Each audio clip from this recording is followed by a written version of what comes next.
ELSS funds में आप धन एप्लीकेशन में कैसे इन्वेस्ट कर सकते हो और कैसे आप आपका टैक्स सेव कर सकते हो ELSS फंड्स में इन्वेस्ट करके, इन सारी बातों के बारे में आज हम देखने वाले हैं।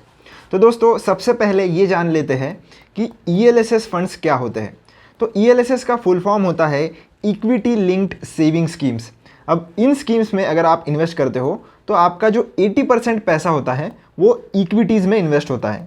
इसी के साथ साथ दोस्तों एक और बेनिफिट आपको मिलता है कि ELSS स्कीम्स में अगर आप इन्वेस्ट करते हो तो सेक्शन 80C के अंडर आप 1.5 लाख तक का जो डिडक्शन है वो क्लेम कर सकते हो। मैं आपको फिर से एक एग्जांपल के द्वारा समझाता हूँ कि मान लो आपने अगर 1 लाख रुपए किसी भी ELSS स्कीम में इन्वेस्ट किए तो आप 1 लाख रुपए का 80C के अंदर डिडक्शन क्लेम कर सकते हो। और अगर आपने 3 लाख रुपए ELSS फंड्स में इन्वेस्ट किए तो आप मैक्सिमम 1.5 लाख तक ही सेक्शन 80C के अंदर इसके डिडक्शंस क्लेम कर पाओगे। तो आप इन्वेस्ट चाहे जितना भी कर लो, पर आपको जो टैक्स डिडक्शन का बेनिफिट है वो सिर्फ 1.5 लाख तक का ही मिलेगा।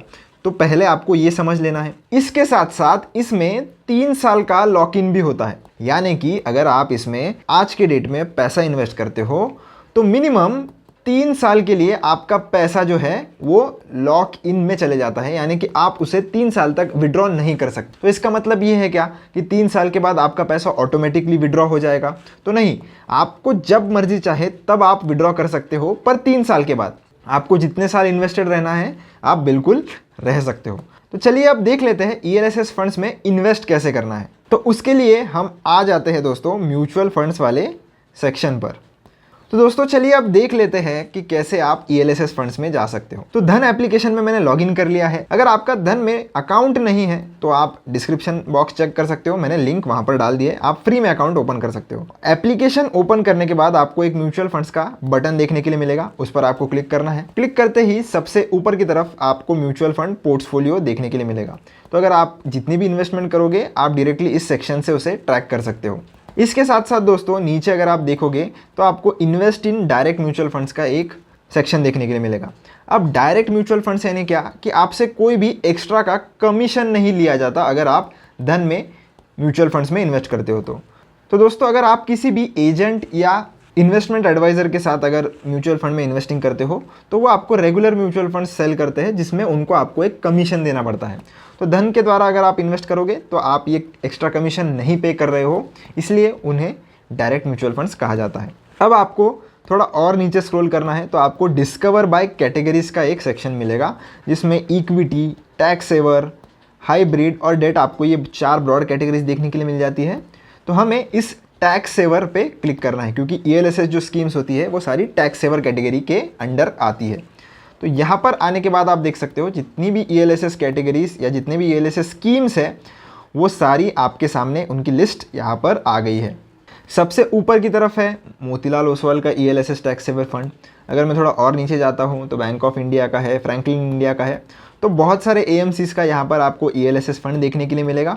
तो जो भी AMC आपको अच्छी लगती है उसमें आप इन्वेस्टमेंट कर सकते हो। मैं आपको एग्जाम्पल के लिए इस HDFC ELSS जो टैक्स सेवर फंड है उसके बारे में इंफॉर्मेशन बता देता हूँ, पर ये कोई भी रिकमेंडेशन नहीं है, मैं सिर्फ एग्जाम्पल पर्पस के लिए आपको सिखाने के लिए या प्रोसेस समझाने के लिए बता रहा हूँ। तो आप आपके फाइनेंशियल एडवाइज़र को कंसल्ट करके ही आपके लिए अच्छी स्कीम चुनिए। तो चलिए यहाँ पर हम देख लेते हैं इसके बारे में। तो 3 साल के रिटर्न्स आप राइट साइड में देख सकते हो, ये एब्सोल्यूट रिटर्न्स होते हैं। तो 3 साल में इसमें कितने रिटर्न्स दिए आप देख सकते हो। ये जो राइट साइड में आपको दिख रहा है कैटेगरी रिटर्न्स में, तो राइट साइड में ये जो वैल्यू है ये हाईएस्ट है कैटेगरी की, और लेफ्ट साइड में जो वैल्यू है ये लोवेस्ट परसेंटेज है कैटेगरी के। उसके लेफ्ट में आपको मिनिमम SIP अमाउंट देखने के लिए मिलती है, यानी कि अगर आपको इसमें SIP करनी है इस पर्टिकुलर स्कीम में तो मिनिमम 500 रुपीज़ के साथ आप SIP भी शुरू कर सकते हो। आपको इस पर क्लिक करना है। क्लिक करने के बाद आप ओवरव्यू देख सकते हो, 3 साल में इसने कितने एब्सोल्यूट रिटर्न्स दिए हैं। निफ्टी 50 का यहाँ पर एक बटन देखने के लिए मिलेगा। तो ये येलो लाइन जो आपको दिख रही है वो निफ्टी 50 का चार्ट है, और ऊपर की जो ग्रीन वाली लाइन है वो इस पर्टिकुलर स्कीम का चार्ट है। तो आपको कंपैरिजन देखने के लिए मिल जाता है कि कैसे इसने निफ्टी 50 को आउट परफॉर्म किया है, यानी कि निफ्टी 50 से अच्छे रिटर्न्स इसने बना के दिए हैं लॉन्ग टर्म में। यहाँ से आप टाइम फ्रेम चूज़ कर सकते हो, 3 साल, 5 साल, 1 साल, 6 महीने। तो मैं 5 साल का अगर इसे सेट कर दूँ तो आप देखो उस तरीके से ये चार्ट जो है वो सेट हो जाता है। नीचे आपको रेटिंग्स देखने के लिए मिल जाएगी दोनों कंपनीज़ की, और यहाँ पर आप NAV देख सकते हो। अब NAV यानी कि नेट एसेट वैल्यू। अब इसका मतलब ये होता है दोस्तों कि अगर आपको 1 यूनिट परचेस करना है इस पर्टिकुलर स्कीम का, तो आपको 1476.80 रुपीज़ में वो पड़ेगा। तो इसका मतलब ये है क्या कि आप 500 रुपीज़ से इन्वेस्ट नहीं कर सकते, क्योंकि आप एक यूनिट की प्राइस तो लगभग 1500 रुपये है। तो वैसा नहीं है दोस्तों, अगर आप 500 रुपीज़ भी इन्वेस्ट करते हो तो आपको फ्रैक्शनल यूनिट्स मिल जाते हैं। राइट साइड में आपको CAGR देखने के लिए मिलता है। कंपाउंडेड एनुअल ग्रोथ रेट आप देख सकते हो राइट साइड में 23.04 की है। उसके नीचे फंड की परफॉर्मेंस आप देख सकते हो सेविंग्स अकाउंट के कंपैरिजन में, FD रेगुलर म्यूचुअल फंड के कंपैरिजन में। उसके नीचे आपको रिटर्न्स कैलकुलेटर मिल जाता है, जहां पर आप रिटर्न्स चेक कर सकते हो। अगर आप एक 500 की SIP से शुरू करते थे तो 3 साल में आपका कितना % गेन बन जाता। मोर में जाकर आप इन्हें थोड़ा मॉडिफाई कर सकते हो। 500 के अमाउंट को आप 15,000 पर भी सेट कर सकते हो। आपके नीड के ऊपर डिपेंड करता है, आप चाहो तो यहाँ से उसे चेंज भी कर सकते हो। साथ ही साथ आपको अगर टाइम ड्यूरेशन कम करना है, बढ़ाना है, तो उसका भी ऑप्शन आपको यहाँ पर मिल जाता है। जैसे मैं अगर इसको 5 साल पे सेट कर दूँ तो आप राइट साइड में उसकी करंट वैल्यूएशन देख सकते हो, मतलब 5 साल के बाद उसकी कितनी वैल्यू हो जाएगी आप डायरेक्टली यहाँ से चेक कर पाओगे। उसके नीचे हमें स्कीम का स्नैपशॉट मिलता है, जिसमें minimum SIP amount, minimum lump sum amount, lump sum यानी कि 1 टाइम इन्वेस्टमेंट, तो ये सारी चीज़ें आप यहाँ से भी स्टडी कर सकते हो। पर इसका एक्सपेंस रेशो आप देख सकते हो जो कि 1.08% है, यानी कि सालाना आपसे 1.08% की फीस चार्ज की जाएगी आपके पैसे मैनेज करने के लिए।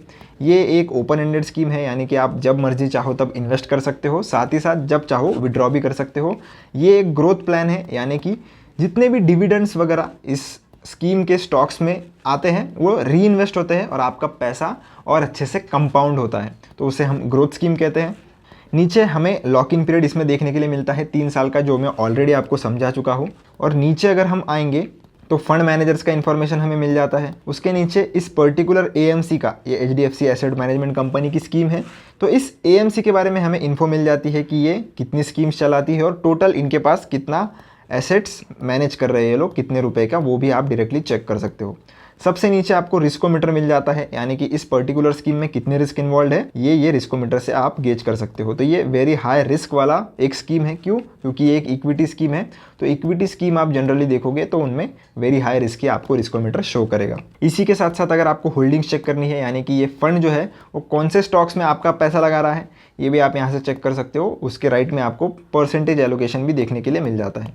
चलिए अब इन्वेस्ट नाउ पर क्लिक करेंगे और देखते हैं कि कैसे आप इसमें इन्वेस्टमेंट भी कर सकते हो। 2 ऑप्शन आपको मिल जाते हैं, SIP और वन टाइम यानी कि लमसम, यानी कि एक बार आपको इन्वेस्ट करना है और फिर जब फिर से आपका मन करेगा 1 साल में, 2 साल में या 3 साल में, तब आप डायरेक्टली इसमें इन्वेस्ट कर सकते हो। और SIP यानी कि हर महीने या हर हफ्ते कंटिन्यूसली इन्वेस्ट करना, तो उसे हम SIP कहते हैं। SIP के ऊपर चैनल पे ऑलरेडी एक डेडिकेटेड वीडियो है जिसमें मैंने SIP कैसे लगानी है ये सिखाया है और कंप्लीट पेमेंट करके भी दिखाया है, एक स्कीम में इन्वेस्ट करके भी दिखाया है, एग्जाम्पल पर्पज़ के लिए ऑब्वियसली। तो वो भी आप चेकआउट कर सकते हो, आपको वीडियो के एंड में आपको लिंक मिल जाएगी। यहाँ पर आप अमाउंट डाल सकते हो, SIP की डेट्स यहाँ से चूज़ कर सकते हो, नीचे मंथली या वीकली वो भी चूज़ करके आपको सिर्फ इन्वेस्ट एज SIP पर क्लिक करना है, पेमेंट कंप्लीट करनी है, आपकी SIP शुरू हो जाएगी। वन टाइम में अगर आप जाओगे तो यहाँ पर आपको सबसे पहले अमाउंट सेट करनी है। अमाउंट सेट करने के बाद आपको इन्वेस्ट नाउ पर क्लिक करना है। इन्वेस्ट नाउ पर जैसे ही आप क्लिक करोगे आपको एक OTP आ जाएगा, वो OTP एंटर करने के बाद आपको पेमेंट कंप्लीट करनी है। जैसे ही आप पेमेंट कंप्लीट कर लोगे आपकी ऑर्डर प्लेस हो जाएगी। अब प्लेस क्यों हो जाएगी, कंप्लीट क्यों नहीं होगी? क्योंकि म्यूचुअल फंड में लगभग 2 से 3 दिन का समय लगता है आपकी ऑर्डर जो है वो एग्जीक्यूट होने के लिए। तो आप 3 से 4 दिन का वेट कीजिए। ऑर्डर प्लेस करने के बाद सक्सेसफुली अगर आपकी ऑर्डर प्लेस हो जाती है तो 3 to 4 बिजनेस डेज में आपका ये जो ऑर्डर है वो कंप्लीट हो जाता है और जो यूनिट्स होते हैं म्यूचुअल फंड के वो आपके डीमैट अकाउंट में क्रेडिट हो जाते हैं। कहाँ पर आप चेक कर सकते हो? तो आप होम पेज पर चले जाइए। उसके लिए होम पेज पर आने के बाद आप डायरेक्टली ये जो म्यूचुअल फंड्स पोर्टफोलियो है तो ये समरी में आपको आपके यूनिट जो है वो रिफ्लेक्ट होना शुरू हो जाएंगे। तो आशा करता हूँ दोस्तों आपको ELSS फंड्स में कैसे आप इन्वेस्ट कर सकते हो, कैसे आप टैक्स बचा सकते हो, ये समझ में आ गया होगा। अगर आपको जानकारी जो है वीडियो की वो पसंद आई होगी तो लाइक ज़रूर कर देना। अगर आपको कोई भी डाउट आता है तो कमेंट सेक्शन में आप पूछ सकते हो। मिलता हूँ आपसे नेक्स्ट वीडियो में। धन्यवाद।